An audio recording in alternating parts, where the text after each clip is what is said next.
Sud Radio Berkoff dans tous ses états, midi 14h. André Berkoff. Alors Maud, il y a eu quelque chose d'assez amusant qui décrit très très très bien ce qui se passe en ce moment dans les médias, sur les réseaux sociaux, et ça concerne un certain président de la République. Ah ben, un seul être vous manque et tout est dépeuplé, André.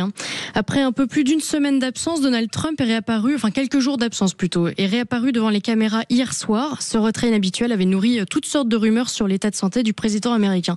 Finalement, il va bien. Oui, c'était très drôle parce que effectivement, comme évidemment il investit, ça fait depuis qu'il a été réélu en janvier, enfin depuis qu'il a pris ses fonctions en janvier dernier, il n'arrête pas une minute. Je veux dire, tous les jours, il est là matin, midi, soir. Il ne craint pas, lui, le rejet, et il ne craint pas le trop-plein. Bon, c'est sa manière de vivre, d'exister, et sa tactique et sa stratégie, et il l'applique. Et puis, là, pendant 3 jours, plus de nouvelles de Trump. Mais pourquoi on en parle? Parce que ce qui est extraordinaire, c'est que les médias tels qu'ils réagissent, et alors là, il y a eu l'auberge espagnole des fantasmes, vous savez, on adore, tout s'est sorti. Alors, les pro-Trump s'inquiétaient. Alors, vous avez vu, on a vu dans les réseaux sociaux, on montrait sa main avec un bleu sur sa main. Il est malade. Alors, les anti-Trump disaient, ça y est, il va peut-être mourir. D'ailleurs, l'ancien candidat à la vice-présidence, Tim Walz, vous savez, l'ancien partenaire de Kamala Harris pour les élections présidentielles, le démocrate, il disait, peut-être, la joie miracolo, on va en finir, il va peut-être mourir. Est-ce qu'il est malade? Et on voyait tous les commentateurs, est-il malade? C'était comme au moment de Poutine au début de la guerre d'Ukraine, il a le cancer, il ne peut plus, il est malade, et c'est toujours si on dit, est-ce que ce n'est pas un sosie déjà de Trump? Alors il réapparaît, il parle pendant 2 heures là du transfert effectivement du grand espace spatial américain à Huntsville, en Alabama, et puis il dit, c'est intéressant parce qu'il dit aux journalistes américains, quand Joe Biden n'apparaissait pas pendant 4 mois, vous avez rien à dire. Moi, si je ne suis pas là pendant 2 jours, c'est que je suis mort. Ça dit bien ce que ça veut dire, le problème de la rumeur. Et il faut bien le dire. Vous savez que nous, on est pour les réseaux sociaux, on les défend. Mais il faut bien dire que le phénomène d'explosion, là, a été total. C'est-à-dire que dès qu'il y a une rumeur, avant, elle concernait un certain périmètre. Aujourd'hui, elle fait le tour du monde. Et pendant 48 heures, tout le monde s'échauffe et tout le monde parle. C'est le café du commerce à la puissance globale et terrienne. Voilà, les avantages et aussi, hélas, les inconvénients. Peut-être, si vous voulez, entrer dans le détail de certaines de ses déclarations. Donald Trump, hier, il a notamment parlé de sa déception quant à la façon dont Vladimir Poutine avait traité en fait leur première rencontre. Enfin bref, il n'y a pas eu oui, il n'y a pas eu de suite. Voilà, oui, c'est absolument, ça. Absolument. Il y a eu ça, il y a eu la pré-rencontre avec le président chinois. Et puis son annonce, il avait confirmé hier que l'armée américaine avait mené une frappe létale contre une embarcation vénézuélienne. On a vu les images ce matin, je crois, soupçonnée de trafic de drogue. Enfin voilà, en tout cas, il n'a pas cessé de travailler ou de réfléchir. Et on va en parler, Maud, parce que demain, nous allons parler effectivement de ce sommet très important qui s'est passé en Chine, avec notamment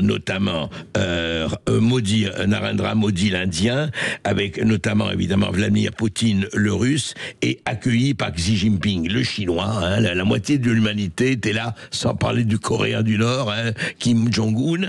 Et on va en parler parce que ce qu'a dit aussi hier Trump, il envoie un mot à Poutine, il est remonté comme une pendule. Il envoie, un mot à Poutine en disant, dites bien à Xi Jinping que j'espère que moi j'aime beaucoup Poutine, j'aime beaucoup Xi Jinping, mais qu'il n'aille pas encore une fois faire du chantage à l'Amérique. Comme quoi, je veux dire, il n'a pas supporté d'être absent plus de 48 heures. C'est amusant quand on connaît un peu le personnage. Donc on parlera des conséquences économiques de cette rencontre avec notamment l'économiste Tom Benoît. Donald Trump a donc lourdement critiqué la fiabilité des médias américains. Et alors c'est pas faux, c'est comme pour tout, faut pas faire de généralité. Qu'en est-il en France, André?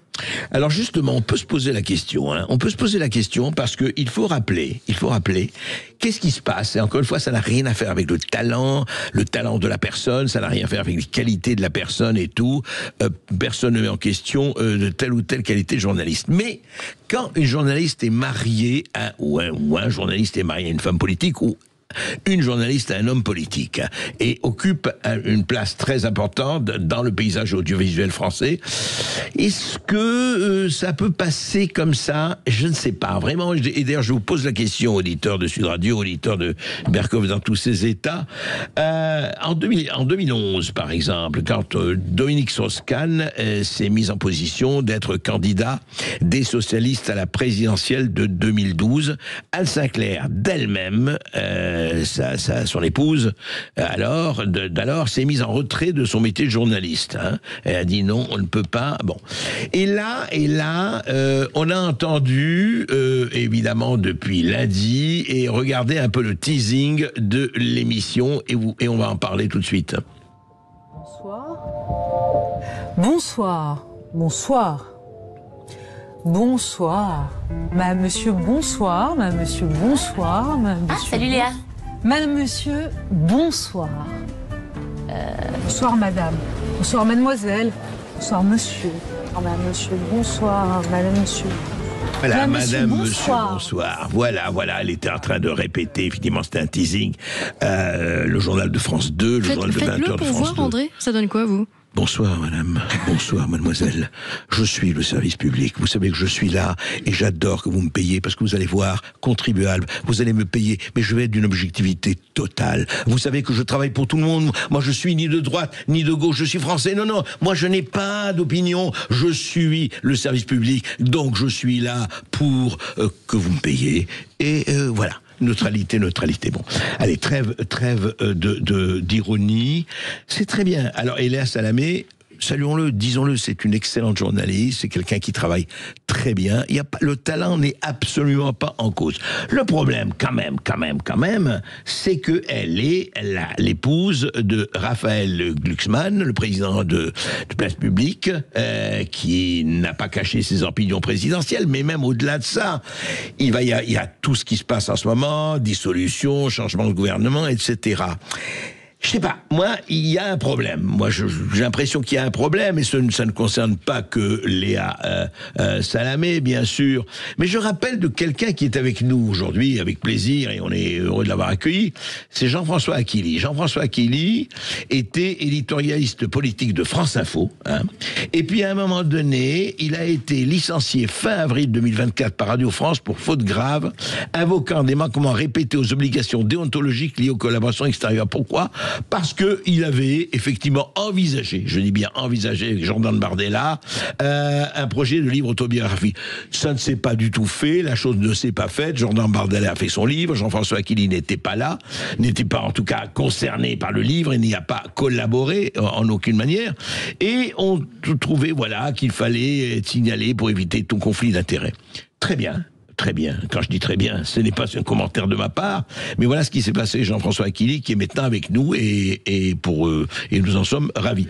Le problème, c'est que quand il y a conflit d'intérêts, encore une fois, et ça peut concerner énormément de gens, où ça s'arrête?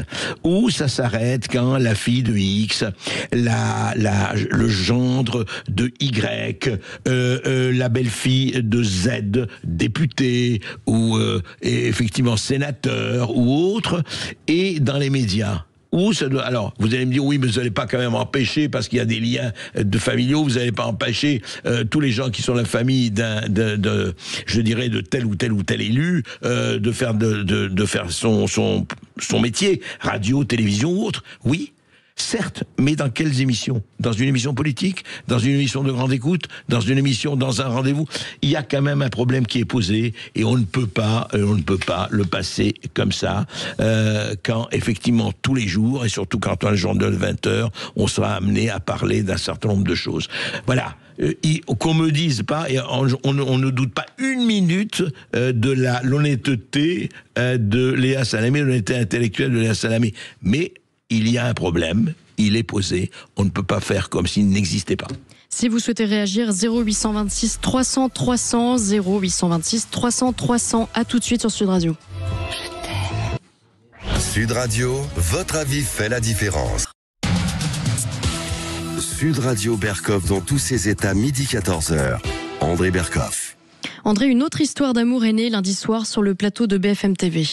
Ah À bon? votre gauche, Marine Tondelier. Ah bah, ça fait plaisir, Marine Tondelier. Qu'est-ce Voilà. que vous avez à lui passer comme message ce soir à la patronne des écologistes? Ah, mais que je l'aime.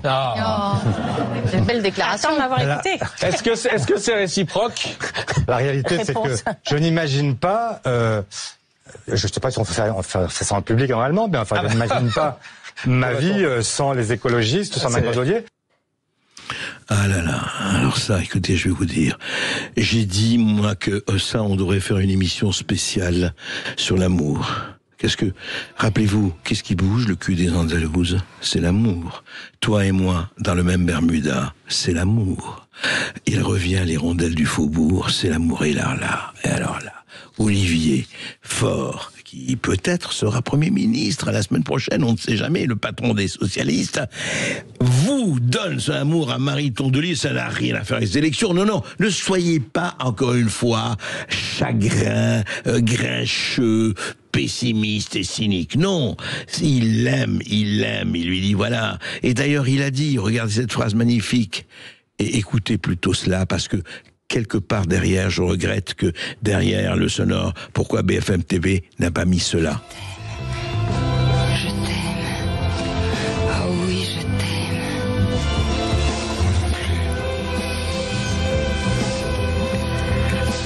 Oh mon amour. Ah là là, vous imaginez dans les coulisses, non mais on peut imaginer comme ça Olivier Faure et Marie Tondelier. Non, c'est beau, franchement c'est beau. Et moi je suis content que dans ce monde de brut, il y ait quelque part l'expression d'un sentimentalisme pas du tout béat, voilà. Alors j'entends encore une fois, on me dit mais vous comprenez, il va y avoir des élections, une dissolution de la Chambre, des élections peut-être législatives, et là il y a les voix, il y a les urnes, il y a les alliances, il faut se rencontrer. Et qui peut se rencontrer mieux que les socialistes et les Verts? Ils sont ensemble. Ils ont eu quelques mailles à partir, mais face à tonton Mélenchon et à LFI, il faut se réunir. Donc, je comprends et j'apprécie, et je dois dire que nous allons faire peut-être une émission spéciale qui s'appellera L'amour est dans le vrai, ou L'amour est dans le pré, je ne sais pas, on verra, en tout cas dans le Prévert bien sûr, où on racontera les aventures, comment se passent les aventures, et comment elles se suivent de Marine Tondelier et d'Olivier Faure. En tout cas, ça a l'air bien parti. Bon, si vous voulez réagir vous aussi à cette actualité, n'hésitez pas à appeler le 0826 300 300. Une histoire d'amour encore plus lunaire cette Attendez, fois. je crois que nous avons quelqu'un là. Ah bon? Non, je pensais que nous avions Jean-Marc Pas de encore, Vannes, mais bientôt. pas encore.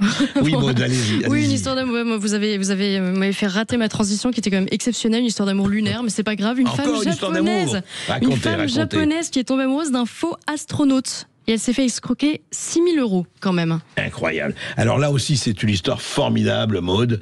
C'est vrai que nous a raconté, cette femme octogénaire a rencontré un homme en ligne. Enfin, un homme en ligne, vous avez compris. Online, non pas un homme en ligne parce qu'il avait une ligne fine.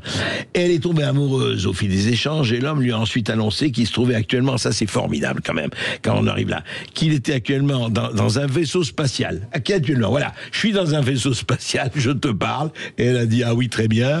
Et il était attaqué, je ne sais pas si c'est par des Martiens ou par, je ne sais pas, et il avait besoin d'oxygène, il lui a donc demandé d'envoyer de l'argent pour aller acheter ce qu'elle a fait.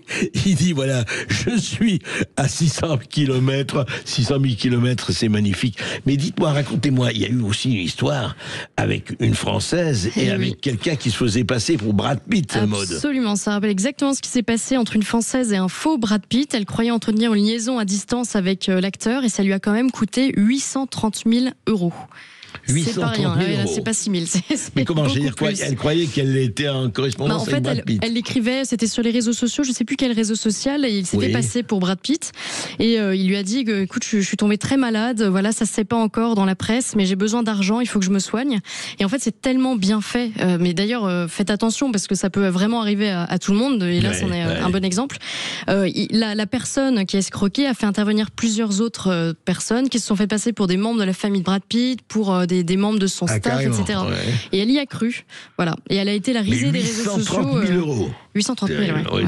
Ce qui près d'1 million, c'est quand même pas rien. C'est pas rien. Donc, écoutez, voilà ce qui se passe. Alors faites très attention. Est-ce que nous avons on a un auditeur, oui. Jean-Marc? Oui, bonjour. Bonjour Jean-Marc. Bonjour Monsieur Berkoff et merci pour votre émission et merci pour les sujets toujours épineux que vous soulevez. C'est vraiment très intéressant comme merci vous dites, Jean-Marc. Ouais.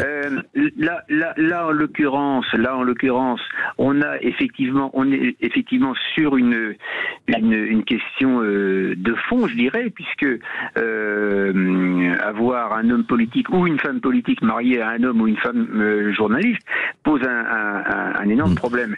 Mais à mon sens, il y a une solution très très simple et de bon sens de la part des autorités à la fois de surveillance et d'organisation au niveau des antennes, c'est d'interdire purement et simplement aux journalistes, hommes ou femmes, oui. d'intervenir sur toute émission politique. Oui, c'est-à-dire qu'ils pourraient faire une émission culturelle, de variété ou de société, mais pas d'émission politique. Oui, absolument. Bien sûr que oui, Et puis lui interdire effectivement que dans les autres émissions culturelles, sociétales ou autres. Lui interdire tout propos relatif à une couleur politique ou même à la politique d'une manière générale. Oui, ça me paraît. Pourquoi on le fait pas en France? Je sais pas. Non, c'est vrai, parce que si vous voulez, ça paraît quand même de bon sens. Voilà, en dehors encore une fois de toute, il n'y a aucune contestation du talent de la personne, mais je vous dis, j'ai rappelé effectivement Anne Sinclair qui s'était mis en disposition, qui s'était mis effectivement entre parenthèses quand Dominique Strauss-Kahn avait annoncé qu'il se présentait comme candidat socialiste à la présidentielle, en tout cas s'il avait eu l'investiture du Parti socialiste. Bien sûr, c'est une question d'honnêteté, il me semble, de la part des deux, du reste, oui. que ce soit de la part de la politique ou de la part du journaliste, c'est une question. Tout à fait. Une question d'honnêteté vis-à-vis de l'opinion publique qui doit se faire sans ce courant direct ou indirect d'influence possible. Et oui, sinon on continuera à parler de copains, de copinage, de familial, de conflit d'intérêts, et surtout c'est le problème du conflit d'intérêts. Merci. Merci Jean-Marc. C'est exactement le problème du conflit d'intérêts. Et tant qu'on est dans ces soucis-là en France, et Dieu sait si on y est, on n'avancera pas. Tout à fait. Merci Jean-Marc. Écoutez, on va suivre tout cela de toute façon. Sud Radio, Berkoff dans tous ses états. Après 2 ans d'absence en raison du conflit israélo-palestinien, la série Fauda, est-ce que vous connaissez, André? Oui, Fauda, merveilleuse série d'ailleurs, formidable, qui est sur Netflix, qu'on peut voir sur Netflix, qui veut dire chaos en arabe, c'est bien ça, Fauda. Et elle doit faire son grand retour sur les écrans en 2026. Le tournage de la saison 5 du feuilleton qui suit Doron Cavillo, un agent des forces spéciales israéliennes, dans sa traque contre des militants du Hamas, a débuté au printemps dernier et il devait se poursuivre dans les semaines à venir à Marseille. Et finalement, non. Et finalement, il n'en sera rien. C'est ça. Il n'en sera rien parce que, justement, la production de la série a décidé de délocaliser les prises de vue à Budapest. Oui, en fonction de problèmes de sécurité. Une source proche des équipes de tournage a expliqué que ce choix avait été fait dans une logique, citation, une logique de protection du personnel artistique et technique. Mais Maud, il faut savoir qu'il faut rappeler un peu, et vraiment faites-le, ce qui s'est passé aussi à Marseille avec, il faut le dire, ce Tunisien de 35 ans qui s'est jeté sur des passants avec un couteau, c'est bien ça. C'est ça, hier après-midi, Abdelkader Dibi, un Tunisien de 35 ans, s'est jeté sur des passants avec un couteau. Il a fait 5 blessés avant d'être abattu par la police. Les images circulent, alors elles sont pas forcément très belles à voir, mais voilà, on y voit effectivement des policiers tirer sur l'individu. Il était déjà connu du traitement d'antécédents judiciaires, le TAJ, et du renseignement territorial pour son comportement, je cite, instable à potentialité violente. Donc il était déjà connu des services de police. Je pense 99% 90% des cas en général. Et vous avez certainement vu l'intervention du maire de Marseille, Benoît Payan, sur CNews hier. André. Alors là, j'étais assez scié quand même, comme d'habitude, mais le maire de Marseille, dont Benoît Payan, qui est d'hiver gauche, a refusé de voir dans ce grand drame un problème migratoire. Le sujet n'est pas l'immigration, la priorité devrait être comment va la personne qui est entre la vie et la mort, comment vont les personnes hospitalisées, les policiers. Ce qui est extraordinaire, il ne s'agit pas de faire à chaque fois immigration et violence, immigration et délinquance, immigration et insécurité, mais quand le problème est posé. Quand le problème est posé, pourquoi avoir peur? Mais peur de quoi? Je veux dire que c'est toujours pareil. Un certain nombre d'élus disent, écoutez, non, la question ne sera pas posée. Ne parlez pas de ça. Ça n'a rien à voir avec le schmilblick. Donc, non, surtout pas. Cette espèce de déni me paraît quand même assez terrible. Et je rappellerai à ces chers élus, et en leur souhaitant bon appétit aux députés intègres, aux maires intègres, aux ministres intègres, comme on fait son déni, on se couche. Si vous souhaitez réagir, 0826 300 300, n'hésitez pas à laisser des commentaires sur le live Facebook, le live YouTube, et puis abonnez-vous à toutes les plateformes pour écouter cette émission. À tout de suite après la pub. Sud Radio, Berkov dans tous ses états. Oui, non, pas tout de suite après la pub, on la fera un peu plus tard, parce que nous accueillons notre invité. Alors moi, je vais vous dire, Mathieu Grimpré, bonjour. Qu'est-ce qui se passe? On n'entend pas? Ah, le micro n'est pas allumé en plus. Eh ben, dis donc. Allez, mais alors les enfants, Radio, savoir Sud Radio. Parlons vrai. Parlons vrai.